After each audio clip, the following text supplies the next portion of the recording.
माता की। क्यों भाई, अवध वालों को क्या हो गया है? मोदी जी विदेश में है, उन तक आवाज जानी चाहिए कि आज अवध में भाजपा वाले इकट्ठा हुए हैं। मेरे साथ दोनों हाथ उठाइए। यूपी में फिर से 300 पार का संकल्प का मुट्ठी बींचिए और प्रचंड आवाज से बोलिए, भारत माता की, भारत माता की, भारत माता की। मंच पर उपस्थित उत्तर प्रदेश शासन के लोकप्रिय मुख्यमंत्री श्रीमान योगी आदित्यनाथ जी,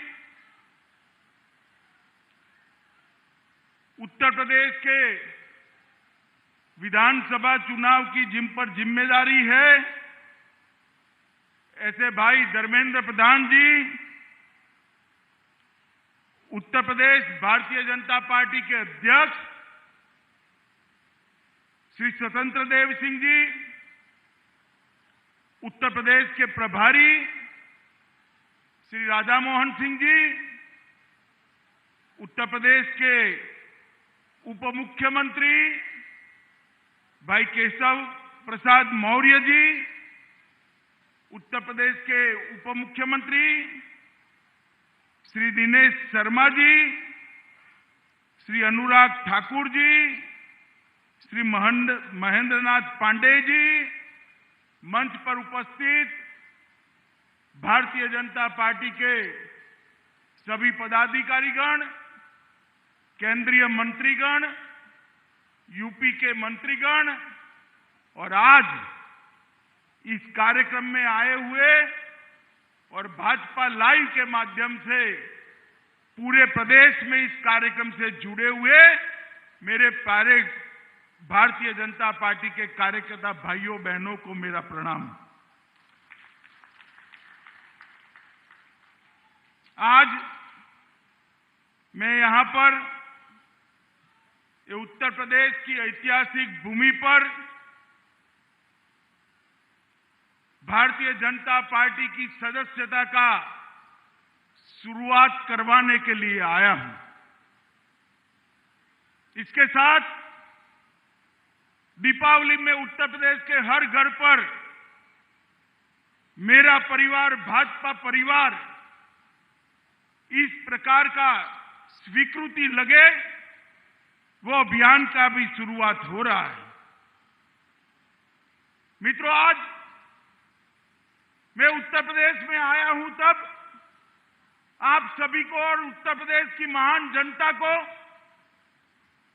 ये जरूर स्मरण कराना चाहूंगा कि उत्तर प्रदेश बाबा विश्वनाथ की भूमि है।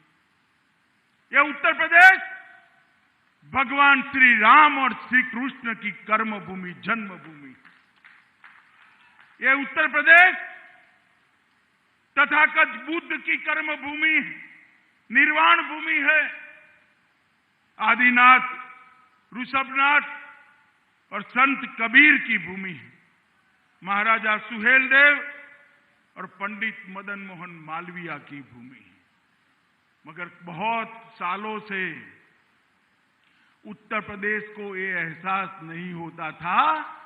मुगलों का शासन गया तब से, जब तक 2017 में भाजपा की सरकार बनी, ये एहसास नहीं हुआ कि बाबा विश्वनाथ भगवान श्री कृष्ण और अयोध्या में रामलल्ला की भूमि है। ये एहसास होना तब शुरू हुआ जब भारतीय जनता पार्टी की 2017 में पूर्ण बहुमत की सरकार।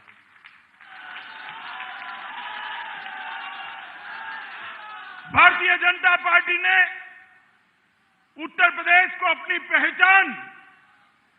पहचान वापस दिलाने का काम किया है।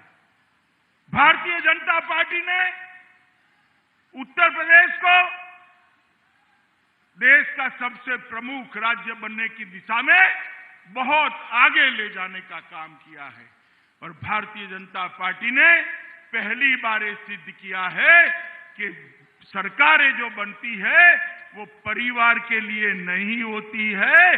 सरकारें सूबे के सबसे गरीब से गरीब व्यक्ति के लिए। और मित्रों, आज फिर से चुनाव के नगाड़े बजे हैं। मैं देखता हूं 5 साल तक जो लोग अपना घर पकड़कर बैठ गए थे वो नए कपड़े सिलाकर मैदान में आ गए हैं कि अब हमारी सरकार बनने वाली है। भाई, एक हिसाब जरूर आप हमारा भी हिसाब मांग सकते हो। योगी जी है, योगी जी से मांगिए, हमारे प्रदेश अध्यक्ष से मांगिए, हमारे उप मुख्यमंत्री से, जो हिसाब मांगना है मांगिए। मगर मैं एक हिसाब अखिलेश जी से मांगना चाहता हूं कि 5 साल में आप विदेश कितने दिन रहे, इसका हिसाब जरा लखनऊ की और उत्तर प्रदेश की जनता को दे दीजिए।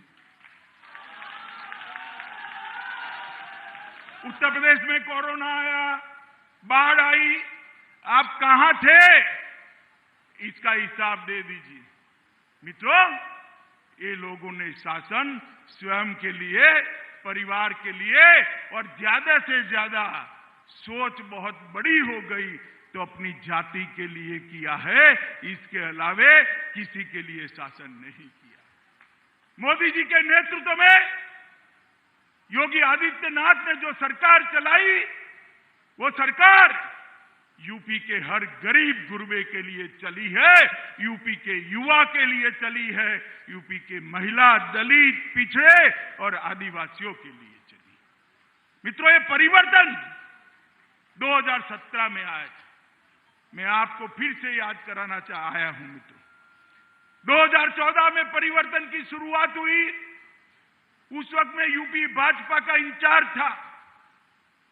2017 में राज्य सरकार बनी, तब मैं राष्ट्रीय अध्यक्ष के रूप में यहां डेरा डाला हुआ था। और 2019 में फिर से मोदी जी को हम सब ने प्रचंड बहुमत से प्रधानमंत्री बनाया, तब भी मैं राष्ट्रीय अध्यक्ष। मैंने तीनों चुनावों को देखा है। हर चुनाव में हमने सदस्यता शुरू करी थी। आज भी ये चौथा चुनाव है। 2022 के चुनाव का श्री गणेश आज की सदस्यता अभियान से हम शुरू कर रहे हैं। कल कार्यक्रम देखकर बहुत सारे पत्रकार भाइयों के फोन आए कि भाई 1,86,00,000 आपके सदस्य है, नई सदस्यता काय को, और सिर्फ यूपी में क्यों? मैंने कहा भाई, बाकी सारी पार्टियों के लिए चुनाव, बाकी सारी पार्टियों के लिए चुनाव सत्ता हथियाने का जरिया है। भारतीय जनता पार्टी के कार्यकर्ता के लिए चुनाव पार्टी की विचारधारा को घर घर पहुंचाने का चुनाव है, जनता की समस्या को जानने का चुनाव है, सरकार ने किए हुए कामों को लोगों तक पहुंचाने का और हिसाब देने का चुनाव है, और पार्टी का विस्तार करने का चुनाव। हम परिवार नियोजन में तो मानते हैं, मगर जब भाजपा की बात आती है तो ये नियम हम तोड़ देते हैं। सबसे ज्यादा सदस्य भारतीय जनता पार्टी के होने चाहिए। भारतीय जनता पार्टी अपने विस्तार के लिए ज्यादा से ज्यादा प्रयत्नशील होती है, और इसीलिए चुनाव भारतीय जनता पार्टी के लिए सत्ता हथियाने का जरिया नहीं है। चुनाव भारतीय जनता पार्टी के लिए एक लोकतंत्र का महोत्सव है, लोक संपर्क का एक जरिया है, लोक संग्रह का एक जरिया है। लोगों के साथ भारतीय जनता पार्टी का संपर्क, और संपर्क के द्वारा लोगों का संग्रह, मतलब सदस्यता कराना, ये भारतीय जनता पार्टी का एक अभियान है। इसके साथ साथ मेरा परिवार, भाजपा परिवार, ये अभियान का शुभारंभ हुआ है। लगभग मेरा भारतीय जनता पार्टी के 86 लाख कार्यकर्ता अलग अलग स्थान पर एक्टिवली काम कर रहे। 86 लाख कार्यकर्ता, 46 लाख। ये सबको मेरा आह्वान है, एक भी घर ऐसा न लग जाए जिस घर पर भाजपा का पट्टी न लगा हो। मेरा परिवार भाजपा का परिवार है, और जब पट्टी लगाने जाते हैं इनके हालचाल भी पूछना है, और मोदी और योगी सरकार ने किए हुए कामों को भी उन तक पहुंचाना है। मित्रों, ये भारतीय जनता पार्टी है जो लोगों की बातों को जानती है। वो जो आप लेकर आएंगे पार्टी को देंगे। धर्मेंद्र प्रधान और स्वतंत्र देव इसको संकलित कर 2022 से 2027 का अपना चुनावी घोषणा पत्र भी बनाएंगे मित्रों। और ये घोषणा पत्र हमारे यहां कोई एनजीओ नहीं बनाता है। भारतीय जनता पार्टी में घोषणा पत्र कोई सर्वे एजेंसियां नहीं बनाती है। लाखों करोड़ों कार्यकर्ता ये उत्तर प्रदेश की 22 करोड़ की जनता का संपर्क कर उनकी इच्छा को जानकर उनकी इच्छा का एक प्रतिघोष इस घोषणा पत्र में दिखाते हैं। 2017 में भी सैकड़ों रथ निकले थे, लोक संपर्क हुआ था, और उसके बाद घोषणा पत्र हुआ था। मैं आज गर्व के साथ कह सकता हूं